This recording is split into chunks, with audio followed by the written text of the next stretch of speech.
नमस्ते, मेरा नाम डेविड है और आप दी ललन टॉप देख रहे हैं। प्रधानमंत्री नरेंद्र मोदी के दूसरे कार्यकाल का 1 साल पूरा हो गया। 30 मई 2019 को उन्होंने दूसरी बार शपथ ली थी। 1 साल पूरा होने पर पीएम मोदी ने देश के नाम पत्र लिखा। इसमें उन्होंने लिखा कि हालात सामान्य होते तो जनता के बीच आते, लेकिन अभी ऐसा नहीं हो सकता। पत्र में पीएम ने अपने कार्यकाल का जिक्र किया, साथ ही दूसरे टर्म के पहले साल के काम भी गिनाए। लीडर की मोटा मोटी बातें आपको बताते हैं। 1 साल पहले आज के दिन भारतीय लोकतंत्र के इतिहास का स्वर्णिम अध्याय शुरू हुआ। कई दशकों बाद सरकार को पूर्ण बहुमत से फिर से चुना गया। साल 2014 में जनता ने बड़े परिवर्तन के लिए वोट किया। पिछले 5 साल में देश ने प्रशासन को पुराने तरीकों, भ्रष्टाचार और कुशासन को पीछे छोड़ते देखा है। अंत्योदय की भावना के चलते लाखों लोगों का जीवन बदला है। 2014 से 2019 के दौरान भारत का कद ऊंचा हुआ है, गरीबों का सम्मान बढ़ा है। देश ने फ्री गैस, बिजली कनेक्शन, साफ सफाई के साथ ही सभी को घर मिलने की तरफ कदम बढ़ाए हैं। सर्जिकल स्ट्राइक और एयर स्ट्राइक के जरिए भारत ने अपनी ताकत दिखाई। साथ ही 1 रैंक 1 पेंशन, एक देश एक टैक्स और किसानों को फसलों का बेहतर मूल्य मिलने जैसे काम हुए। 2019 में भारत की जनता ने देश को नई ऊंचाइयों पर जाने के लिए फिर वोट किया। पिछले 1 साल में किए गए फैसले इन्हीं बड़े सपनों की उड़ान है। सबका साथ, सबका विकास, सबका विश्वास मंत्र के जरिए भारत हर दिशा में आगे बढ़ रहा है। पिछले 1 साल में कुछ निर्णय ज्यादा चर्चा में रहे। इनमें अनुच्छेद 370 का हटना, राम मंदिर पर आदेश, 3 तलाक कानून और नागरिकता संशोधन कानून में बदलाव शामिल है। चीफ ऑफ डिफेंस स्टाफ बनाने की मांग लंबे समय से चल रही थी, इसे पूरा भी किया। साथ ही मिशन गगनयान के लिए तैयारियां तेज हैं।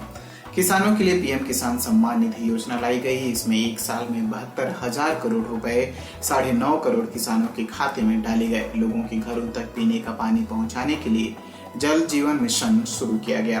देश के इतिहास में पहली बार किसान, खेत मजदूर, छोटे दुकानदार और असंगठित क्षेत्र के श्रमिकों के लिए 3,000 रुपए की मासिक पेंशन की सुविधा सुनिश्चित हुई। यह रकम 60 साल की उम्र के बाद खाते में आएगी।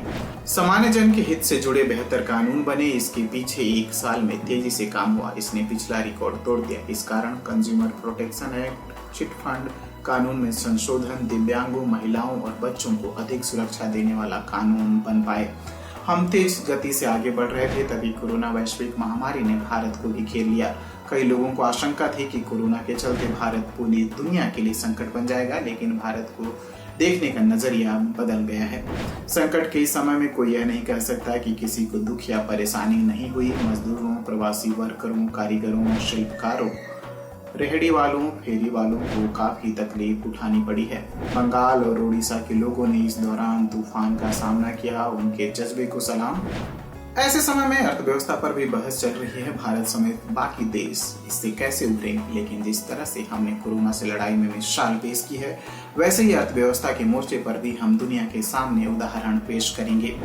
समय की जरूरत है कि हम आत्मनिर्भर बने। 20 लाख करोड़ रुपए का पैकेज इसी दिशा में उठाया गया कदम है। इससे देश के लोगों को नए अवसर मिलेंगे। यदि हम कर्म और कर्तव्य करते रहेंगे तो हमें सफलता भी मिलेगी।